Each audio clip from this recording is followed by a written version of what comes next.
Mount Everest, located in the Great Himalayas of southern Asia, lies on the border between Nepal and Tibet. Known as the tallest mountain peak in the world, reaching a staggering height of 29,032 feet or 8,849 meters in elevation. So that's almost 5.5 miles above sea level. The mountain caps are covered with snow and from a distance appears to look like loads of powdered sugar sprinkled throughout the rough terrain. The mountains are breathtakingly beautiful, yet dangerous and risky for those who dare to challenge nature. Visitors from around the world who love nature and are captivated by Mount Everest's natural beauty, as well as its enormous size, push their human boundaries just to experience one of the natural wonders of the world and majestic creations. This leads us to our next story about a determined and courageous iconic woman mountaineer from Nepal named Pasan Lamu Sherpa.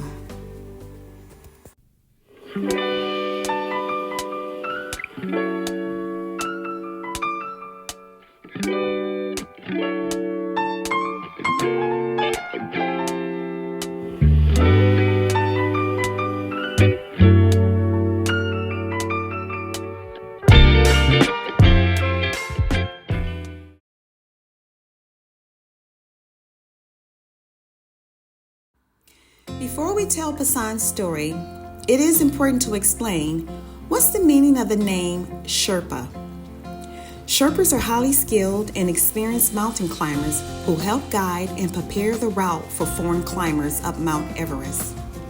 Oh, please excuse the mispronunciation of the names in the video. Now, let's begin Pasan's story. Pasan Lamu was born December 10, 1961 in Salukhumbu, Nepal. Now, the name Sherpa was given to the people living on the border of Nepal and Tibet, which means skilled mountaineers. Pasan came from a family of serious mountaineers. Her parents were Furba Kurtur Sherpa and Ang Daki Sherpa. 10 years later after the birth of Pasan, her parents welcomed a son named Ang Dorje Sherpa. Nevertheless, there were very little known history about Pasan's parents' upbringing. Furthermore, it was later known that Pasan's father became a famous mountaineer guide that led numerous expeditions in the Himalayas. With that being said, Pasan's brother Ang later followed in his father's footsteps, and he also became a Himalayan guide leading large expeditions. Both Pasan and Ang grew up very poor. As a result, their parents could not afford an early education for the two siblings. However, at an early age, Pasan had a conscious effort to reject and surpass the marginalized station in life handed down to her family and, most importantly, her being a woman. She had the desire to reshape her future into greater heights that no other Nepal woman could ever imagined possible.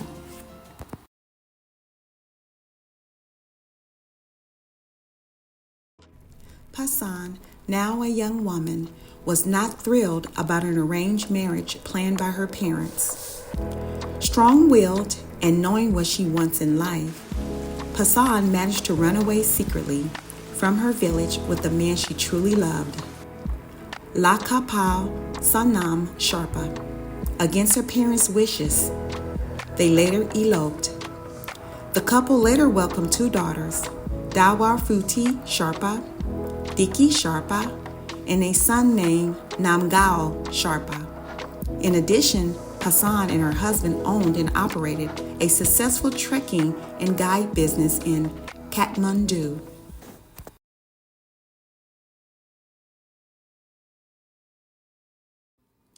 Settling into domestic life, Pasan had a strong urge to fulfill her desire to get out in nature and do what is near and dear to her heart: mountaineering. She wanted more than just being a housewife and mother. Pasan was a trailblazer within her community. She was the first Nepali woman who was savvy enough to use the press and media at that time. The media closely followed her throughout her journey. She stated at a press conference that Nepali women deserve the opportunity to ascend Mount Everest because it belongs to them too. However, she experienced loads of criticism from her parents and community. They shamed her for possibly leaving her children behind during major expeditions. The only support she'd received was from her husband, who at the time encouraged her to prepare for the biggest goal of her life, climbing the summit of Mount Everest. In the year 1990, Pasan became the first Nepali woman to climb Mount Blanc. Following that goal, she successfully climbed Pasan Peak, Mount Choyu, and Mount Yalapik. Eventually, Pasan would prepare for her ultimate goal, Mount Everest.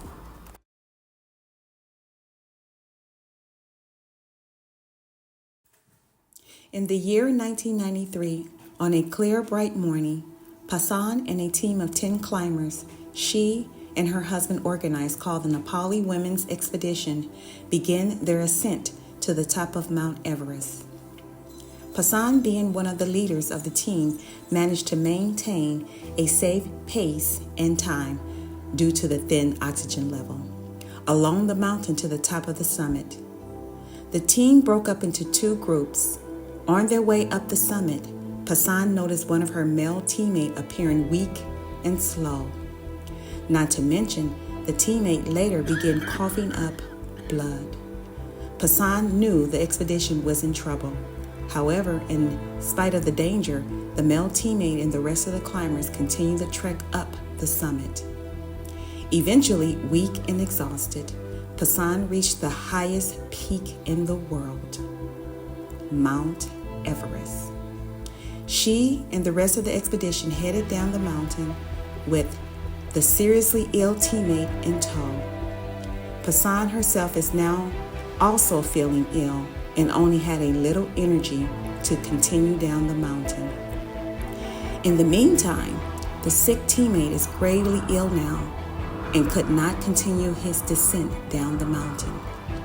The rest of the team decided to spend the night there at the location to rest. The weather started to deteriorate and turn into a violent blizzard. The next morning, they realized they ran out of oxygen, and the teammate that was gravely ill barely hung on to life. By now, Pasan is now seriously ill. The remaining teammates managed to return to the nearest camp below for more oxygen and a rescue team to be sent up the mountain.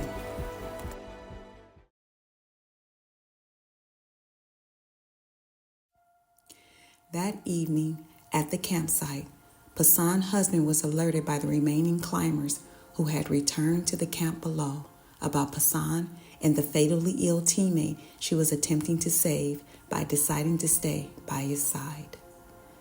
The weather was so adverse that evening, the experts warned the rescue team that it was too dangerous to head out for a rescue attempt. Unfortunately, Pasan and her teammate succumbed to their dire predicament. 18 days later, her body was found sitting up against a mountain at a 40-degree angle, appearing to look as if Pasan was marveling over her completed triumph, while admiring her last breathtaking view on Earth. I could imagine that her final thoughts were of finally becoming the first Nepali woman mountaineer to successfully take on Mount Everest. She was 32 at the time of her passing.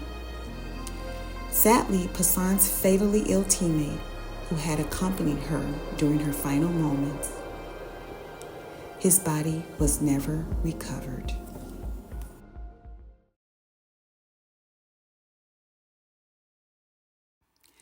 After Pasan's passing, her legacy was elevated to a national hero status. A life-size statue was created in her image.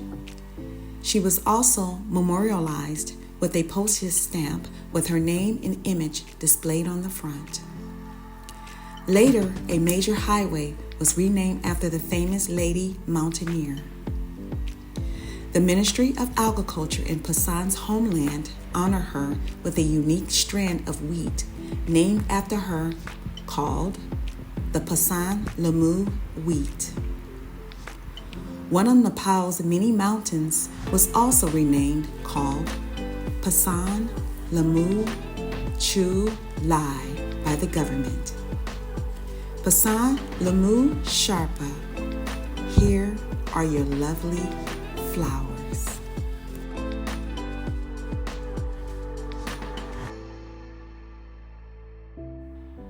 Ciao! Instead of visiting the Thought Cafe today, we're headed to the cinema. There is a 72-minute documentary released in 2022 covering Pasan Lamu Sherpa's life.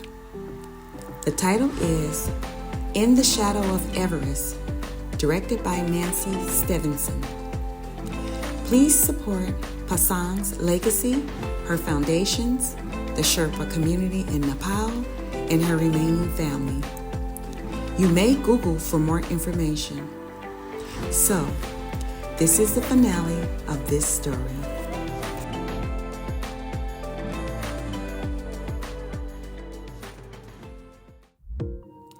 Thank you for viewing the Pasan Lamu Sherpa story. I am happy to say this was my first requested video. If you have any suggestions on future biographies, please leave it in the comment section, and I will have the selection committee review it. So, what are your thoughts about the story today? Please leave a like, comment, share, and hit the notification bell. As always, because everyone has a story. Ciao!